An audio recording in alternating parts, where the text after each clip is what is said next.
Hello busy people, welcome to Sandhya talks.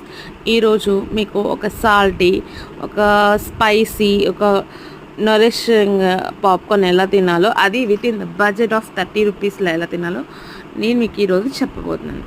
3 flavour ఇవి మనకి super మార్కెట్లో అయినా జస్ట్ నార్మల్ షాప్లోనే ఇలాంటి 3 ఫ్లేవర్స్ ఆఫ్ పాప్కార్న్ వెంటనే దొరుకుతుంది. అవి 10 రూపీస్ ప్యాక్ తీసుకోండి. 30 రూపీస్ ఆ ప్యాక్స్ ఉంటవి, కానీ అవి నాకు ఎందుకో స్కామ్ అనిపిస్తుంది. అందుకని నేను ఎప్పుడు ట్రై చేసినా ఇలా 10 రూపీస్ ప్యాక్స్తోనే తింటాను. అంటే నేను ఇప్పుడు ఫస్ట్ టైం ఇది ట్రై చేద్దాం. ఈ 3 ఫ్లేవర్స్ ఎలా ఉంటుంది అసలు, అంటే ఈ 3 ఫ్లేవర్స్ ఉంటవి, అవి ఎలా ఉంటుందని ట్రై చేయడానికి నేను ఈరోజు ఈ ఎక్స్పెరిమెంట్ చేశాను. బట్ ఇదైతే చాలా బాగా కుదిరింది. ఫస్ట్ ఏం లేదు, చాలా సింపుల్ అండ్ ఈజీ రెసిపీ. ఏంటంటే స్టవ్ వెలిగించి ఒక బాండీ పెట్టి దాంట్లో ఆ 3 ప్యాక్స్లో ఉన్న క్వాంటిటీ మొత్తం డ్రాప్ చేయాలి. ఆ కళాయిలో వేసి కొంచెం గెంటితో అటు ఇటు తిప్పి 2 మినిట్స్ ఆగినాక నేను లిడ్ పెట్టాను.